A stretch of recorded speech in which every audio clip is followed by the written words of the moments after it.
sitting so beautifully and patiently there is our guest today, Sarah R. Painter. She is an amazing author, and I am absolutely thrilled to have her with us. I'm going to introduce her quickly because she is far too modest to introduce herself. She began writing novels. Before she began writing novels, she worked as a freelance magazine journalist, blogger, and editor, and somehow managed to raise some children on top of that. Goodness knows how. Her debut novel, The Language of Spells, became a Kindle bestseller and was followed by The Secrets of Ghosts, The Garden of Magic, and In the Light of What We See. And Sarah also has an absolutely amazing podcast about writing called The Worried Writer, which is where I first came in contact with her because I am a worried writer. It's like she knew I was there. You can check out the full blog of that on www.worriedwriter.com, or you can find the podcast on iTunes, and you absolutely should. It is wonderful. So after all of that, Sarah, how are you doing? I'm really well, thank you. Fantastic. So where are you, Sarah? You're up in Scotland, aren't you? Oh, that's right. Yes, and it's beautiful. Quite chilly. What are we talking? Oh yeah. What's the temperature up there? Just below freezing. But it's been really bright and sunny, so I'm not complaining. Have you had any snow?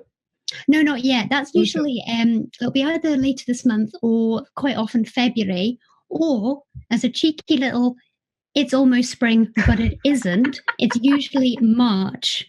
Oh my gosh. Yeah. So it's like, you think it's all over, but no. No. Yeah. Winter is still coming. Right. Okay. It's kind of the adage of Scotland, I think. Winter is always just around the corner. Yeah. I'm going to crack straight to it. Can you tell me a little bit about how you made the shift from writing journalism to writing novels? Okay, well, I can try. I know that I always wanted to write fiction. That was always my dream. And I sort of became a journalist, a magazine journalist, because it seemed more realistic. It was kind of my dream, but more possible. I thought writing books was something that wizards did, or really clever people, people who are cleverer than me, had more imagination than me, more discipline than me. And so I thought, well, journalism, that seems a bit more realistic. So, which of course a lot of people said, oh, you can't get into magazines, that's impossible. And I was like, oh no, it's far more realistic, that's fine. So I was freelance doing that for many years. And while I was kind of writing fiction, but starting things and not finishing them, and totally filled with self-doubt. So while I was doing that and feeling very angst-ridden about the fact that I was never going to write a book and I couldn't do it, I was going to say churning out, that sounds awful, but I would write about anything if you would pay me. So, because that's what you have to do as a freelancer. So someone would say, oh, I need these, I've got some printers that need reviewing for Mac format. And I'd go, yeah, absolutely. Definitely. And then try and work out how to hook up the damn things, or, anything at all. And so I got quite good at writing to a deadline. Well, very good, I should say, at writing to a deadline, writing to a brief, writing for different audiences, writing to a word count, self-editing, getting used to being edited. All of those sort of skills I didn't realize at the time, but they're so applicable to writing novels. Yeah. So really it took me quite a while to get over the self-doubt enough to really, really try writing fiction. And when I did, I discovered that those skills of sitting down and putting sentences together, it's the same. Yeah. So that's kind of how I transitioned, I guess. Amazing. That's really cool. Which one do you find more rewarding? Oh, writing books. Like I say, it's always my dream. I can't believe I get to do it. I can't believe it. It's the best thing in the world. That's so cool. I'm sure there are so many people in the chat right now who are completely echoing your before story, where they're like, yes, I too am filled with doubt. I too am filled with angst. So I still am, though, just to interrupt you there, just to say, I still am filled with those things. So wow. If anyone is listening or watching who is feeling that way, I still feel like that. Wow. And this is Sarah Painter, who has published numerous books. She's published traditionally. She's published, she's self-published. Still feeling self-doubt, people. Oh, yes. It doesn't go away. You just learn to deal with it. So is there anything that you have to have when you write? Like a special cup of tea or a special music or something? Well, I do like to have my tea. Okay. Definitely like to have my tea, and I do prefer not to have people around. This is my office, and my husband can be in here, but he's the exception. But I don't really like it with lots of other people around. I have quite a few talismans because, as I said, I am filled with self-doubt, and I'm terrible for procrastinating. So I've got rituals and ways that I sort of trick myself into writing. So I've got motivational quotes on the wall. I have a little stress adipose. Very important. Adorable. I've got various, of these sorts of talismans. And I have the all-important writing hat. So if I'm feeling very feeble, writing hat. That is so spiffy. And does that help you feel like braver? Yes. It's like getting dressed to go on stage or something. It's like pretending... pretending I'm someone else. I totally get that. Yeah. And I also I wrote about it in my non-fiction book about writing, but it really helped me to think about how I was part of a tradition of writers that I had loved. So when I was growing up, I loved Terry Pratchett, for example. I mean, I still do, obviously, because I have a pulse. So, but but he was a really good symbol of that kind of magic of falling into books, of just loving them so much, being so passionate about them. And he was also a symbol of writing when it was magical. It wasn't anything to do with my job. He was a sort of mythical figure almost, and he had a hat. And so I had this idea that those kinds of writers had a hat. So I thought, okay, I don't feel like that sort of writer. It's just, idiot here, full of self-doubt and probably completely craptastic. But I'm following in this tradition of writers, so I should have a hat. I love that. So, like I say, if I'm feeling feeble or particularly filled with self-doubt, then got my hat. Like writing armor. I think it's genius. Exactly genius. That. Yeah. Freaking genius. All right.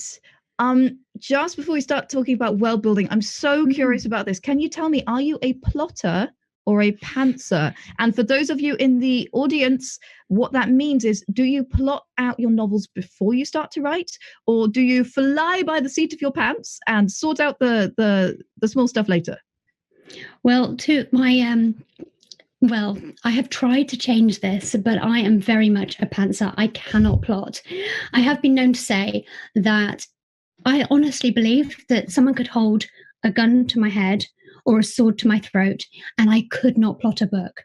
I just couldn't do it. Wow. Because it's sort of like a brain freeze. Nothing happens. Nothing at all.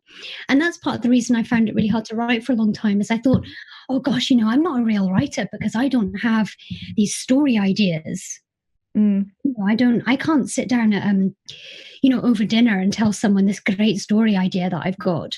No, I just had these kind of character voices or a little thought or a feeling or a, wow, that setting's cool. And then nothing.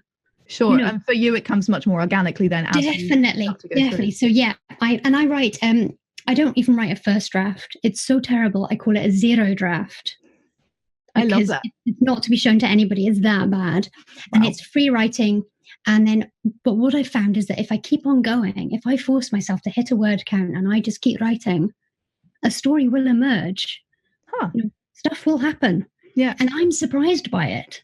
So it's terrifying. It's not, I don't recommend it particularly, but it's how it seems to happen for me. So sure. So how do you start off with world building when you're working with a new setting?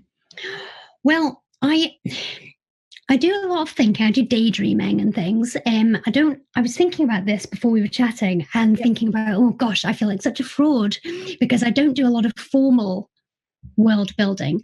Sure. But the more I thought about it, I do a lot of research. So let's say I'm thinking about a setting. I will read books and look at maps, and I will go on Google Street View and walk around, and I will daydream about the place. And then that will give me ideas. Okay. Story ideas and that kind of thing. And another thing that I do, which is I do it before I start the zero draft and very much through the zero draft. I make a book soundtrack, and I make a book collage. Now these used to always be physical. I'm not sure if there's one behind me, but cutting out pictures and found objects and then sticking them. Now I'll quite often use a graphics program because then of course you've got the internet of images. So I will make a collage or an inspiration board. I will make a book soundtrack. And I will listen to that continually while I'm writing. So it kind of is a shortcut to the feelings and the mood and things of the book. Right, absolutely. So those are really important. And yes, as I say, other than that, lots and lots of research to kind of feed this compost heap of stuff that I'm then going to feed off as I free write. Wow. I don't know if that makes any sense. No, it absolutely does. In fact, I did, those of you who watch my writing streams over Preptober will remember that I did something very similar on World Anvil, where I embedded all of those images and I embedded all of those soundtracks from YouTube. And I had like a whole inspiration board that every time I was, because of course, writing 50,000 words in a month, sometimes you don't feel inspired, but you still have to write. And after having done 4 streams on Preptober, I was absolutely like, I have to finish this or it's going to be embarrassing. So funnily enough, I did exactly the same thing. I totally get it. And again, I use World Anvil for it because it's where I keep all my writing stuff. So it was just convenient to have it all in the same world. And then I could cross-link articles to, by the way, this would be a cool outfit for @ character. And then the character was already in the wiki and stuff. So yeah, I have to say I'm fascinated by this organization thing because it's definitely where I fall down. Yeah, I was going to ask you. Documents and yeah, so many of us do, and so many writers on World Anvil move to World Anvil exactly because of that. So is that how you keep track of your world building? You do it all in documents? So badly. This is it. I keep track of it so badly. So yeah, multiple files and documents, and then what I do when I'm writing, if I'm stuck, which is a lot, I have got a novel journal, which is where I will put my kind of angsty, I have no idea what I'm doing here, or I'll write about the character. I'll say, Lydia's just gone to see this person and I've got no freaking idea what could they find, and then I might brainstorm a wee bit, or it's the place for all of that stuff. That's such a cool idea. And in amongst there will be snippets of dialogue that suddenly pop into my head, and I will lose them because they're just in this document, which is called Novel Journal, helpfully. I mean, Brilliant, Sarah, fantastic. And then I'll be on, my 3rd draft or something, or sometimes when the book is finished and gone, and I will discover these notes, and I'm like, oh man, that would have been great. That would have been good, exactly. And I've been really thinking about it. This is very, very well timed of you to get in touch, because now I'm actually planning a series. Planning to write a series, Pro Investigations. And I thought, gosh, I really need to get better organized so that I can then look back and fact check, or build a series Bible rather than having to reread, say, 6 books of the series to find out. Right, and trying to pull through pages to see where that thing, the colour of that character's eyes were. Yeah, absolutely. Yeah, no, so I don't organise, and I need to do so. Okay, that's good to know. So at what stage did you start doing the world building for the Night Raven? Like sort of putting all of that into place? I mean, the Night Raven, I had so much fun writing it, and I tend to be I find writing really difficult, and some books come out easier than others, but none so far have come out as easily or with as much fun as the Night Raven. So I think that I had done some world building, sort of daydreaming. I think it felt quite formed. The world, this is not helpful, but it really did feel as if it sort of came to me. And I think it was because I've read so many books that I love so many stories and books that have that kind of mix of a contemporary setting that is, familiar or and real, but with magic. And I love the kind of I love the history of the city. I love the history of London and all of that. And so what I started with was a lot of reading, so lots of books. So, for example, this one was really good. This is London, a travel guide through time, and that was really good. That inspired lots and lots of, lots of ideas. Fab, so yeah, mainly research and daydreaming, and then diving in. Fantastic. Wow. I mean, it seems like a powerful combination. So I've actually jumped the gun slightly. Could you explain to our audiences, just to tell them a little bit about The Night Raven, which is the book we're going to be talking about more today? Yeah, sure thing. So yes, it's a sort of urban fantasy or a paranormal mystery. It focuses on a private investigator called Lydia Crow. Now she belongs to one of the 4 magical families who still live and exist in contemporary London, and the power has really drained away in these families. It's very much all a thing of myth in lots of cases, but the Crow family still have a bit of juice about them, and Lydia has been staying well away from her family until she's called back to London and to investigate the disappearance of her cousin. So yeah, it's a mystery with really fantasy. Cool. Fantastic. I have to say, like, obviously I read the book. I thoroughly enjoyed it, and I would recommend it to anyone. It's quite fast paced. It's really enjoyable. And obviously I thought the social dynamics work that you did in it was fantastic, which is why we got you here today. So one of the most integrated parts of your world building in the book was the 4 families, like these 4 big, almost mafia style families in London. Yeah. They were so engaging, they were so well done, and they were absolutely from the top to bottom built into that world. Can you tell us a little bit more about your inspiration for those families, like where that came from? Well, thank you. Yeah, I do love my family. So I think the inspiration is probably all of the amazing fantasy books that I've read over the years that do amazing families. And that's something I've always been drawn to, something I really enjoy reading. So I kind of wanted to do my own. And the other thing is that family dynamics are just so interesting. Absolutely. And also, again, to go back to sort of doing real life historical research, reading about, a city like London, for example, and you notice all these different things, like you have guilds of, glove makers and so on. Yeah. And then you read about it and you realize that family dynasties aren't just for the royals. We don't think about them so much now, but they were such a vital part, such a normal part of society. Absolutely. Passing on knowledge and money and skills, and it's also loyalty and what you're used to. It informs your whole worldview. Absolutely. And interestingly, our conversation last week with Professor Foxall, she talked so much about inheritance and the importance of inheritance in family dynamics and social dynamics on a wider scale. And that was something that came up a lot in your book as well, but inheritance in terms of magical inheritance. Yes. And also the kind of, I wanted to explore the sort of not downside exactly, but what is it like when you have that kind of inheritance coming your way? What is it like? And I love that. I love that kind of what if when you're writing fiction.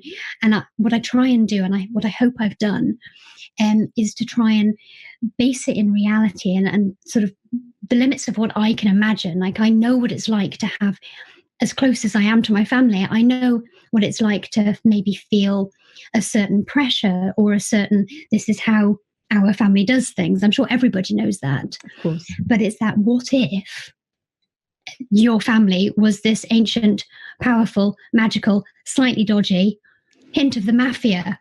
What would that be like?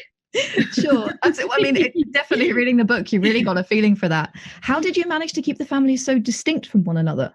Because they really felt each one very unique. Oh, I'm glad. Thank you.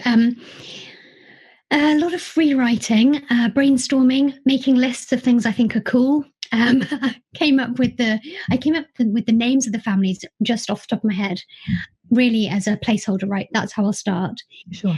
But the more I thought about them, the more I was like, oh, subconscious, you've got this. This is great. Because the more I thought about, well, what would that family be like? Sure. The more lists I made, the more I thought about it, the more it just felt right.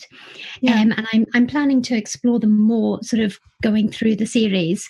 So my My idea was, in each of the books that you learn more and about each of the families. So some of them are more fully formed to me than others because I don't plan. Of course. I will discover things when I write them. Of course. Yeah. And that, of course, will affect where things go from there. Do you want to give us a little sneaky hint about just a little bit about the profiles? Because I know you have that on your book blurb, so that wouldn't be a spoiler. Yeah, no, you're fine. Yes, you're right. So the Crow family were always the most powerful of the families, and they are still the ones that have got a bit of mojo going on, more than the others. And the Pearl family were stallholders and costermongers, and so everyone knows that the Pearl family can sell you anything. Right. And the Fox family are the dodgiest. There's just no two ways around it. They are dodgy, untrustworthy. Be very careful. Okay. And the Silvers have their kind of facility is for lying. So they run the most powerful law firm in London. So yeah. Right. Silver tongue. Silver tongue. Exactly. Really nice. Exactly. Really nice. So as I said, one of the things I enjoyed most about the Night Raven was the fact that these families seem so real. And as you mentioned in the book at one point as well, they are a complicated advantage. So how far did you develop out these family trees, or how far have you done that already? Not so far, I guess. No, not too far. I mean, I definitely had to work out the kind of family trees of everyone living. And again, as you can imagine, I did that as I went through the first draft, and I would come across something and think, oh, I need to know that. But I do have all that written down for me to lose unless I get organised. But yes, I definitely did all the living, and I've done a wee bit further back for the Crow family because they're the ones that I focused on the most in the Night Raven.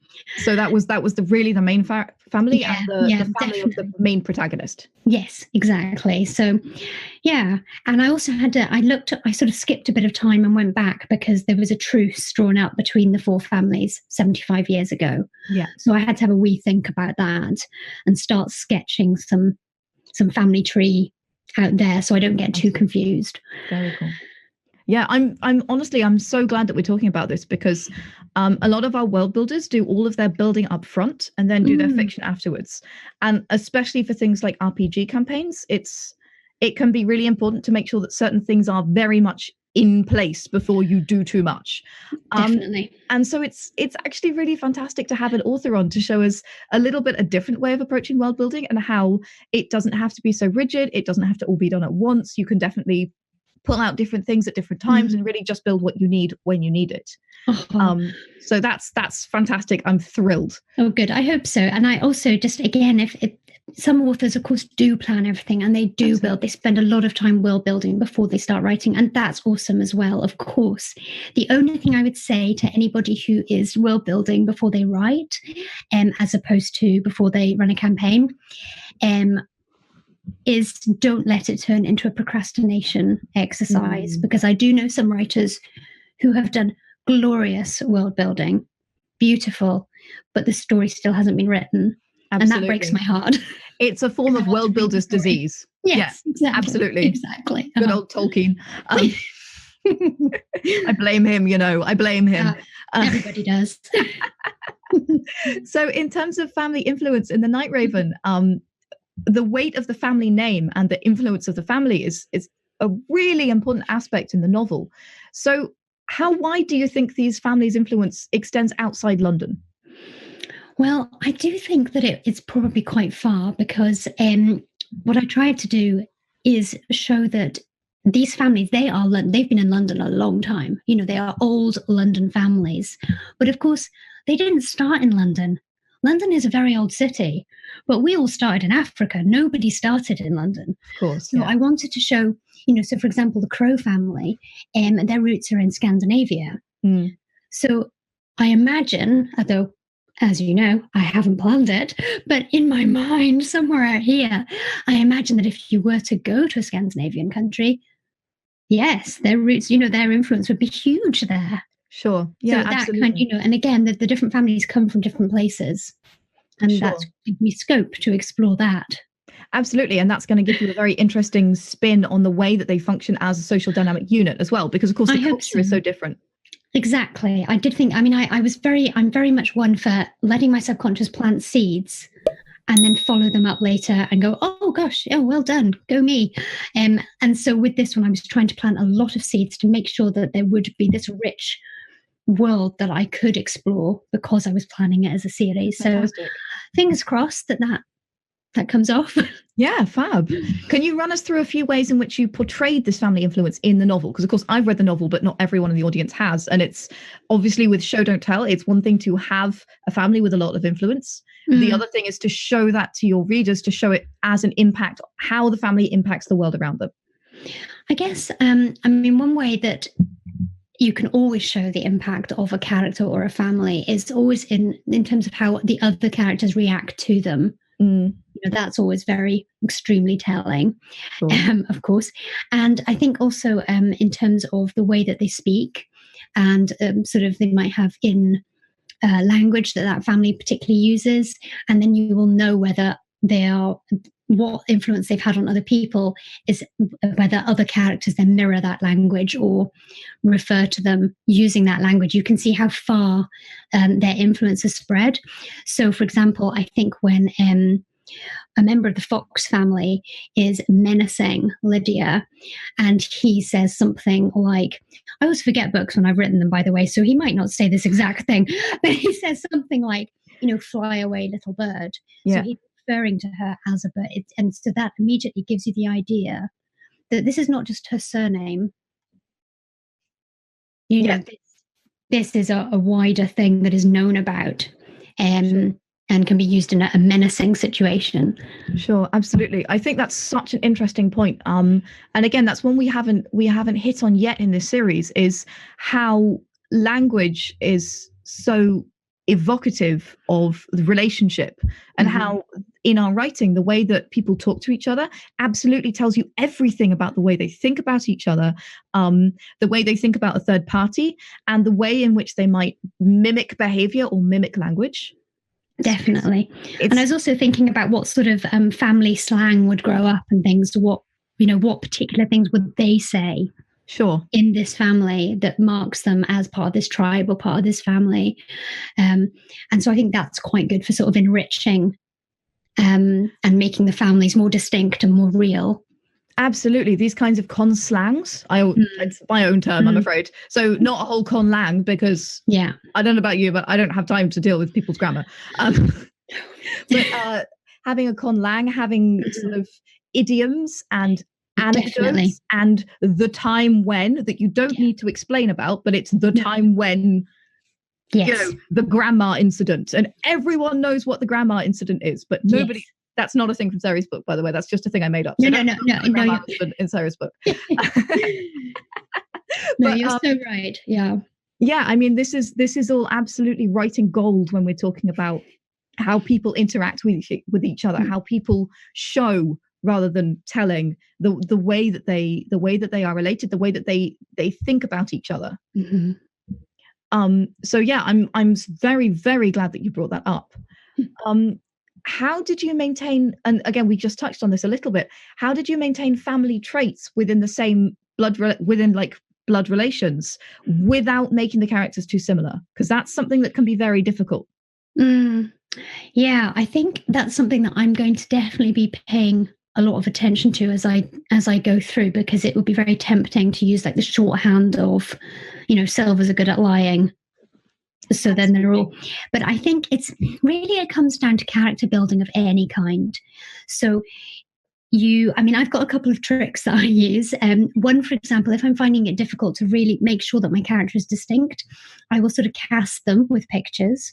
Okay. So I will go, I've got, Pinterest inspiration boards, and it's not that I have an actor or an actress or that is the character and that's who I picture. I will do several images of different people as like an amalgamation of that character, but it helps me to make them more real, because I'm not terribly good at picturing people. Plus, it gives me a fantastic excuse to go and look up pictures of, Idris Elba or something. There we go. For work. I mean, it's tough. Yeah, Life is hard as a writer, looking at beautiful people all day. Exactly. I will take that bullet. I will do it. You're a brave woman, Sarah. I salute you. Thank you. So I do that. And another thing I'll do is free writing. So I will, hopefully this doesn't sound too odd, but I will free write in first person. So let's say I'm a bit stuck, I'm trying to form a character.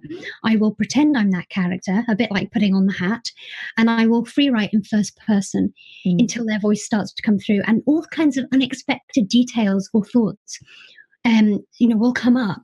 And another thing I can do, if that's not really working, I will make them meet an animal or a small child, and I will see how they interact. And I know that sounds a bit odd, but it's very telling. And so you could have two Silvers, for example. You could have two people in this family, and they do have certain inherent family traits and so on. But I guarantee you that if you are picturing this character and you put them one at a time with, an adorable toddler, they will react differently. And if they don't, you know that you are way off and you are not creating different characters. So you've either tested your characters and realized that you've got some work to do because they're not distinct, or you've illuminated for yourself how they're different. That is fantastic. That is such a great idea. Funnily enough, that is something that you do in the acting world as well when you're workshopping characters. Gosh. You do things like hot seating, where you'll sit in a seat and somebody will ask you a lot of questions and you respond in character. Oh, wow. So you'll be Hedda Gabler or something, and you'll sit in a seat and somebody will ask you what your favorite kind of pasta is. And you just have to basically riff and improvise through the character to get more into the skin of the character. So it's fantastic to hear that it's so effective for writing as well. And I have to say that your characters all have such a unique feel to them. So clearly it's working. We're fine. The toddler tool is bang on. Wonderful. Very cool. Where was I? Oh, I asked you that already. I probably made you jump all over the place. Well, I've got so many questions that I want to ask you that I'm sort of jumping here, there, and everywhere. I'll have some wine. That is such a good plan. I unfortunately am not allowed to drink wine on stream because anything could happen. And to everyone that isn't in the UK, it is 8:30 at night. I am allowed to drink a glass. You're legit. You're doing absolutely fine. So, how much did the magic aspect of the characters affect the way you created them? I think, it was a bit more of a challenge because this is the most sort of full-on fantasy that it's the second most full-on fantasy that I'd written. So I'm still quite new to it. My first books had kind of touches of magic. Sure. And I got away with a lot of hinting at things, but not having to have it all fully realized, if you like. But for this one, I did try and think a lot about where the abilities, what are the parameters of the abilities, and how would that affect someone's character? So again, a lot of thinking and brainstorming on it. But like many, I think, of these sorts of fantasy characters, Lydia doesn't know that much about her heritage and her powers. She was brought up away from the family to protect her, really, by her parents. And so I'm looking forward to discovering the parameters of her powers and pushing those and discovering them as readers do. Absolutely. As I write it. Yeah, and that fish out of water technique, which of course everybody knows from Harry Potter as well. Yes. That's the most famous paradigm of that, but absolutely used all the way through fiction everywhere, so that the main character's learning curve echoes the reader's learning curve. Absolutely. There's a reason it is used, because it's enjoyable for the reader to go along for the ride. It's something we enjoy doing. We like living in their shoes. We like being shown it rather than, told, and experiencing that with the character. But also it does give you this amazing opportunity to explain things. Totally. In a natural way. And to avoid the dreaded exposition dump that nobody wants. Exactly, yeah. There was a time in the 80s when you could just write a prologue that explained everything. That time is gone, people. It's gone. It's no longer in fashion to do that. And no, we've got Netflix now. Nobody's waiting around for a prologue before the action starts. Exactly. I mean, George R.R. Martin had it right. You kill somebody in the first 5 seconds. Yeah. You know, it's brutal but highly effective. It works. Right, exactly. All right, my lovelies, we are going to go on a short break now. So that's all for part 1. I hope you join us for part 2. We're going to have more questions for Sarah, and Sarah's going to field some of your questions as well. I have also just been told that we are going to raffle Sarah's book, The Night Raven, during the break. So make sure you get in there with ! Raffle the minute that book is open. Do you see that cover? Do you see that cover, people? The cover is so beautiful. All right, guys, we're going to shut down now. So we'll talk to you really, really soon. Grab a drink and we'll see you in 5 minutes. And we're back. Well, guys, I hope you enjoyed your break. I hope you managed to grab another cup of tea or whatever your poison is. We've been having a lot of sneaky chat back here, and I hope that the raffle went well. Sarah, mine is in the fridge. I will join you afterwards. So before the break, we were talking about Sarah, our painter's recent release, The Night Raven, and about the social dynamics and the world building behind that. We've already had some fascinating stuff about the families and the family members. And I was wondering, the family interactions were so realistic. Like, as the characters were talking to each other, as I was reading it, I was like, someone somewhere has already had this argument. This is not fantasy, this is fact. So how do you come up with inspiration for these? Do you draw on personal experience for these kinds of interactions? I think like all writers, I definitely do, because you're a person that lives in the world, and that informs the way that you look at everything. And of course, it informs your idea of interactions and relationships. I didn't draw anything directly, obviously, have to say that. But I think actually it's a really interesting question, because when it comes to fantasy, or science fiction for that matter, anything with a fantastical or not a real world element in it, I think that's when, personally, I think you have to really double down on making sure that your characters, but also your interactions, your relationships are rooted in reality, and that they ring true with emotional truth. So I definitely drew on that core of emotional truth to things. And I'm so delighted that you said that. Thank you, because it is something that I think is really important. And when I'm reading books, I read for emotion, and I read for character interaction, and relationship dynamics. So I'm really delighted that you said that. Oh, I'm glad. There's a big debate in the writing community over the importance of world building, and a lot of people say, "Oh, world building is just something that happens in the background." And the real importance is the character interaction. But I think you're absolutely right that has to go hand in hand. Like, with that fantasy element comes all sorts of new parameters, and they feed into the real life interactions of these real life characters who are living in their real life.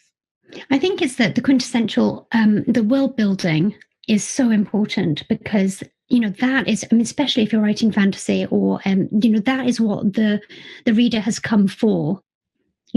That's why they're reading that sort of book, rather than a different genre.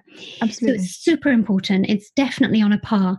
But where the importance of the emotional resonances and that sort of that depth to the characters is so that you care, because however much we think that we've come for the dragons or the magic, very quickly we will not care about those things.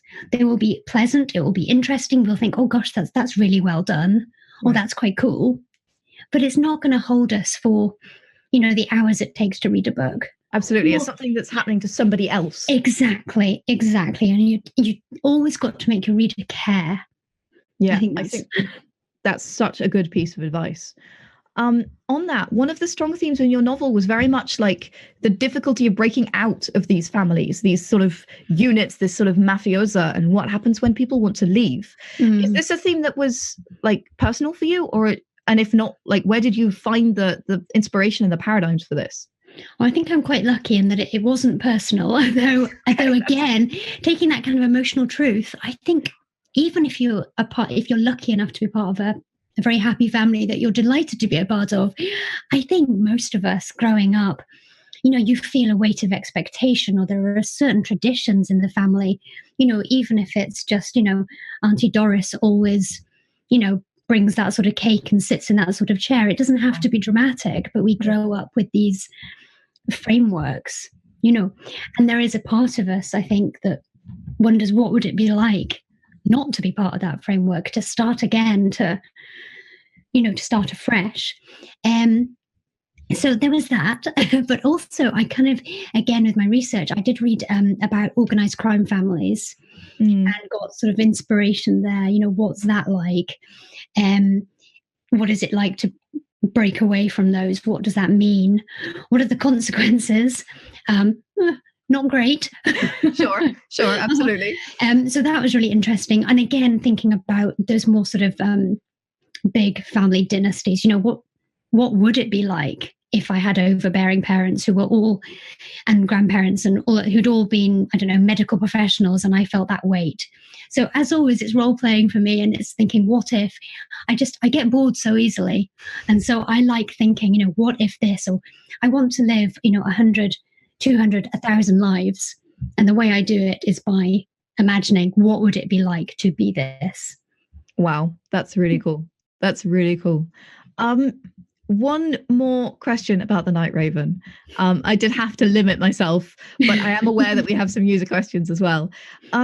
I was so curious about this. You mentioned a bunch of artifacts from the British Museum in the book at some point. I'm not going to give away anything more than that, but I was curious, are they real artifacts or were they inspired by real ones? Very much inspired. I love the British Museum so much.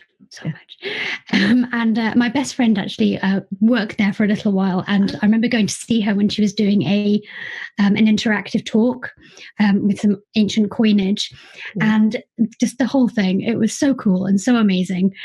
So really, it was inspired by my love of that, but also I found. Well, I won't try and bring that book over because I'll bring the whole caboodle down. There's a really good book called A History of the World in Is it 100 objects or 1,000 objects? 100 objects. That's what I was just checking. Yeah, History of the World in 100 Objects by Neil McGregor.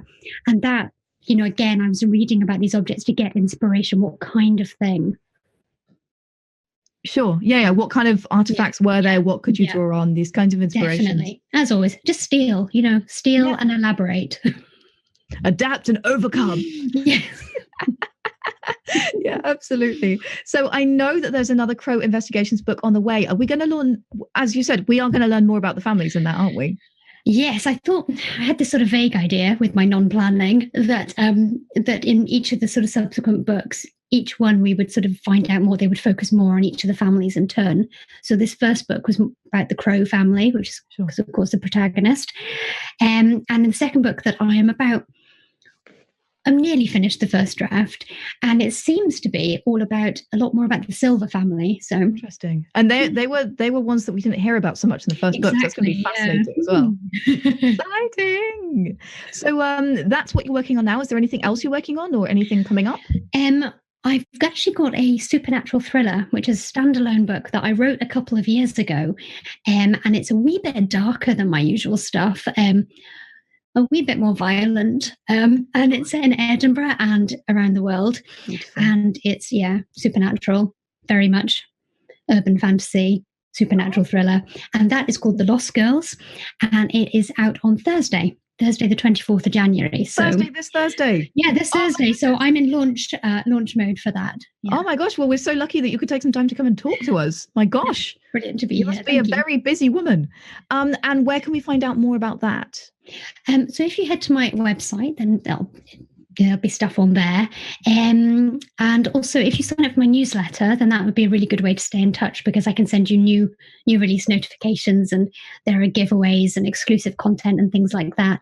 So if after this, if I send you a link, perhaps that can sit somewhere. That would be fantastic. And I know that your website is sararpainter.com. It's sarah-painter.com. Fantastic. Yeah. Okay, wonderful. We are going to skip to some audience questions now. So here we go. Carillion Beyond says, what are your word count goals? Are they per day or per week? That's a great question. My kind of standard word count goal is 1,000 words a day, because I know I can, if I work, I know I can do that. I'm quite a slow writer. I know lots of people have better goals than that. But also sometimes I do end up with a weekly word count as well. If I've got a deadline, for example, now with the new Crow book, I've looked at when it has to, when it has to be turned in, when the hard deadline is. Sure. And then I will count back on my days, and I will factor in writing 6 days a week, 1 day off. And then I can not take that day off if I need to. I'll probably need to, because I'm slow. And then, so at the moment, my weekly word count is, my aim is 7,500 words a week. Okay. So that's a wee bit more than 1,000 words a day, but I'm really into the draft now. So that's more doable. Fantastic. And I guess sorry. No, not at all. Sometimes it flows easily and sometimes it's a bit, you need the hat. Yeah. Oh, I need the hat. Oh, yeah. Will the Night Raven have an audiobook? This is a question from Basic Dragon. Gosh, well, it will do, but I don't know when. Basically, the Night Raven is the first of my sort of fiction that I've done myself, not through a publisher. So I've done it through my own imprint, which is called Siskin Press. But my agent is going to try and sell the audio and the foreign rights for me. Wonderful. So I'm hoping to get an audio deal. And if I don't, then I will get it commissioned myself. Fantastic. Wonderful.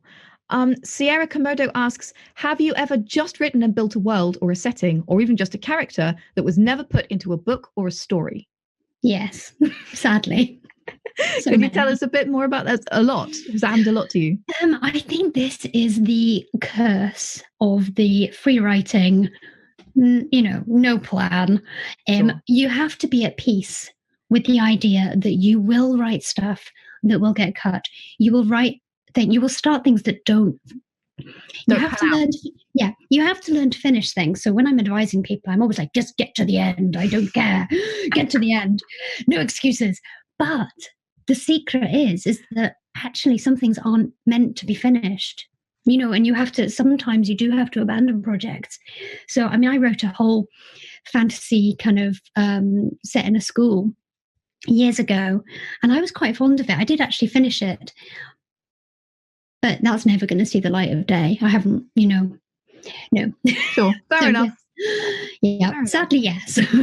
And it won't see the light of day because you're not confident in it, or because there's no market for it, or I think just that I don't think it works. And I think what I learned writing it, and I may well, cannibalize some bits from it at some point. Sure, nothing's ever wasted. You can always. And it's all practice as well. I was going to say, you get so much just from finishing something and going through that process again and again. Definitely. So Carillion Beyond, who I know has read your book, Stop Worrying, Start Writing, asks, can you tell us a little bit about your other book, Stop Worrying, Start Writing, and how writing it fitted into the process of writing The Night Raven? Oh, well, thank you so much for reading and for mentioning Stop Worrying, Start Writing, which is how to overcome fear, self-doubt, and procrastination. And yes, I mean, the fact that I wrote that book and I run a podcast called The Worried Writer, I hope it's not a secret by now. I am full of creative fear and self-doubt. I'm terrified. I'm terrified before I start writing. I'm terrified before anything goes out into the world. I'm just generally terrified. I'm very, very anxious. So I've developed all of these kind of, strategies basically to get the work done anyway. And a lot of that is to do with recognizing that it's okay. It's normal. It might not be fun to feel creative fear. It might not be fun to feel self-doubt, but I'm not alone. Sure. I spent years thinking that I could never be a writer because I procrastinated. So therefore, I'd read a motivational quote, or, I'd be scouring people's interviews with writers, and they would say something like, well, writers write, and it's just, or, that sort of thing. And I think, well, that's it. I'm not a writer because I don't seem to be able to do that.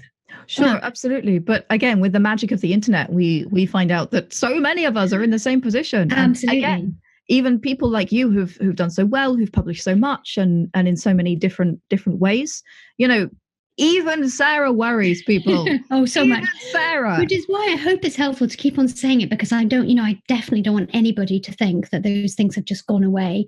And so what I did with the kind of I used a lot of my own strategies, and I'm looking at that book because I don't know if I should admit to this. It's a wee bit embarrassing. Okay. I recorded the audiobook of Stop Worrying, Start Writing. So the book that I wrote based on my own experiences. Yeah. And sometimes I listen to it and remind myself of the things I need to do. Because I'm like a goldfish. I just have to keep on relearning. Sure, you need the coaching. I do. I really do. And sometimes I forget that it's me. Yeah. I'm like, I'm getting coached by myself. That's hilarious. We all have good advice to give to others, and we can't give it to ourselves. Exactly. Recording yourself on audio and playing yourself back seems like a good method. Well, I can recommend it. Fantastic. I don't think I've answered that question. That was. I think you've answered it enough. I think we've got there. Did you have any writing mentors yourself, or have you ever mentored any other writers? Yes. I've had quite a few. Quite a lot that I kind of just read everything that I'd written and looked up to them from afar. And then sort of my writing group friends, I would consider them my mentors, because we kind of G each other up and swap goals and swap manuscripts and, moan and whinge and, cheerlead each other. Also somebody, Joanna Penn, who runs an amazing podcast called The Creative Pen. I would definitely consider her a sort of unofficial mentor. She shares a great deal about writing and publishing, and also running it as a business, which I found very helpful. So she's definitely somebody I would consider a mentor. In terms of mentoring myself for other people, it is something that I provide through the Worried Writer. So if that's something you're interested in, if you go to the Worried Writer site, there's a wee tab there about mentoring, which I can provide online via Skype or FaceTime, as well as email. And I find that very valuable and very rewarding for myself, because again, sometimes just as you were saying, you can advise somebody else, and it helps me because I'm hearing the words again. Or sometimes if I'm working with another writer, I just get really energized and inspired, because it reminds me how much I love what I do. Of course, yeah. So it's utterly selfish, basically. But yes, I do agree with that. Wonderful. What's your approach to magic systems, if you have one?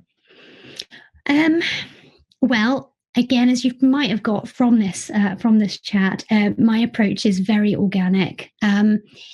All my writing is very based on just feelings and putting things in, and then a bit later going, oh yeah, that's great, let's expand that. Yeah. Oh wow, exactly, that links with that. Good job. So there's a lot of that that happens. But I do think that it's something I'm going to have to get better at, and it's something that I'm looking to improve. And that's, again, what I love so much about creative writing, is that nobody knows it all. We all have our strengths and our weaknesses, and I'm continually learning craft and trying new things. And that's definitely an area that I'm going to be developing and learning more about. Very exciting. Very exciting. The Staggering Giant asks, we've got some great names in today. How do you know that a character is ready? Do you just hope that you got it right, or is there a special feeling that you get when one is working? That's such a great question. There is a bit that's sort of gut feeling, and that develops with practice. Knowing your gut feeling, definitely something I did not have in the early days at all. No clue. So there's a wee bit of that, but there's also the fact that we are not good judges of our own work. Yeah. So I might think that a character isn't quite ready. The gut feeling might not be there, and somebody else might read that. And because it's writing and reading is magic. So the reader is creating the character from what you've written, but they're doing a lot of the work, which is why we all read different books. We know we can all read the same book, but it will be different for us all. It's any artwork basically. So I would say that there's a wee bit of gut feeling about it, and then sometimes it is just a case of you're just not going to know until somebody else reads it. Sure. And then feedback will tell you that character didn't ring true, or they seem a bit thin to me. I'm not quite getting a good picture of that character. Or you might find, like I say, that people read it, no problem at all. Yeah, exactly. So yeah, and the other thing I would say is if I can hear their voice. For me, I'm very audio in my approach. And a lot of people, they see it almost like a film, and I don't. I hear characters talking. So if I'm driving and a character starts yabbering away, I do sound insane now. Okay, you're fine. Go with me. Voices in our heads. Yes, nobody admits to it. It's fine. So I'm driving, I'm in the shower, I'm cooking, and I just start to hear the characters chatting. That's when I know that they've kind of, they've cooked or they've come alive. Jumped off the page or whatever. Yeah, absolutely. Yeah. And I guess beta readers is a very important stage for that. It's really helpful. Yeah, that's really helpful. But yeah, I would definitely just say again, reiterate that we are not good judges of our own work. Yeah. We know how they were made. Firstly, we know how they were made. So we see the nuts and the bolts of it. Yeah. We see the bits we're not happy with. It's the difference between like having the ingredients and cooking the dish, and then somebody else eating the dish. Exactly. You know that you missed that step in the cooking process where you should have put like some fresh herbs, but you only had dried or whatever, and you put them in. The person eating it just knows it's a delicious casserole.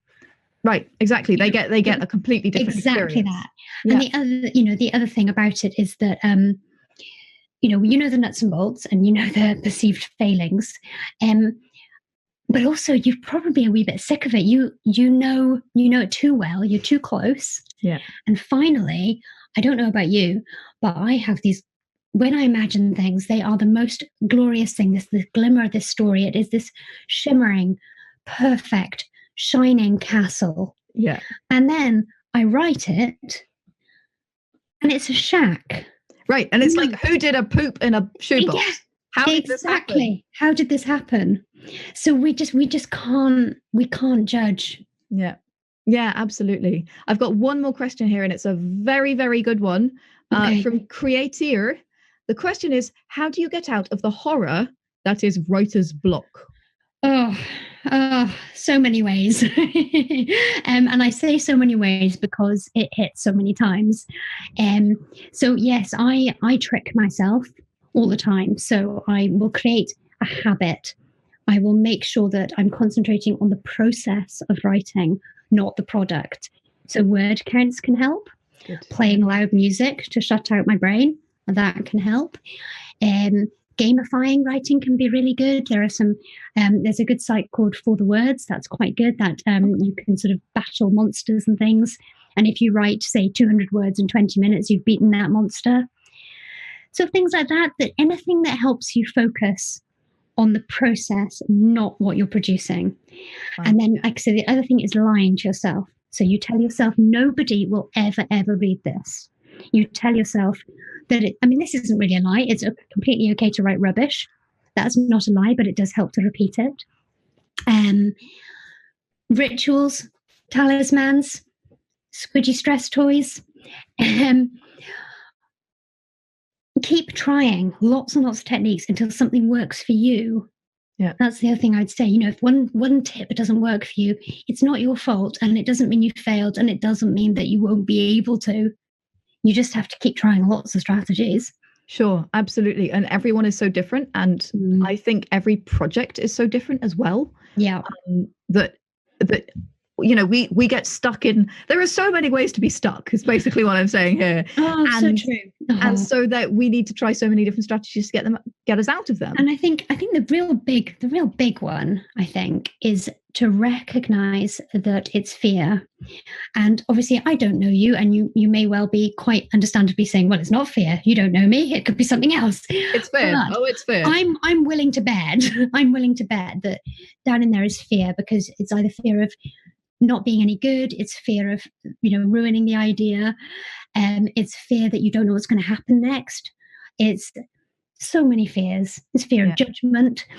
And I just find that recognizing that is what is going on. So I would say you set a timer for 5 minutes, 10 minutes, really small goal. Set a timer, switch off the internet, and tell yourself you're just going to write for that time. And you can write, I hate Sarah Painter. This is a terrible idea. I don't know what I'm doing. This isn't going to work. I don't know what I'm writing. I can never do this. You can write that for 5 minutes. It doesn't matter. You can write, I'm so bored of everything, and I don't know what I'm having for dinner. It doesn't matter. You just get a big gold star because you wrote for your 5 minutes or your 10 minutes or whatever it was you set. Sure. And you do that every day. Sorry, but do it a few times, and I almost guarantee that it certainly will help. I really do believe that will help the blog. Fantastic. That's such great advice. Thank you so much, Sarah. And again, if you want more great advice like that, make sure you check out her book, Stop Worrying, Start Writing. I have to say, Sarah, you have been such a wonderful guest. Thank you so much for being here. Thank you so much for taking the time in your release week. My goodness. So exciting. Thank you so much for having me. It's been really lots of fun. It's been absolutely our pleasure and so illuminating. So guys, remember, if you want to hear more about Sarah and about her work, you can check out her website. That's sarah-painter.com. And you can find all the details of all of her works there. Sign up for her newsletter so you can get some extra tasty hints of things that she's doing and new releases, etc. And if you want more insight into writing, of course, she's given us so many great things already today. Make sure you check out her podcast, The Worried Writer. Now, this is like a hug for your soul. Every time I hear it, I feel so much better. She has such great advice. She gets guests on who talk about how they worry about writing. And a lot of the guests are very high profile people. It's incredibly impressive. And it's wonderful to hear that they worry too. It has to be said. And you can support that on patreon.com as well. Make sure if you listen on iTunes that you leave a review, because it is wonderful and reviews help podcasts. So I would like to thank everyone who's been here today, who has listened and joined us. So that only remains to grab your hammer and go world build. Touch the mic. Touch the mic.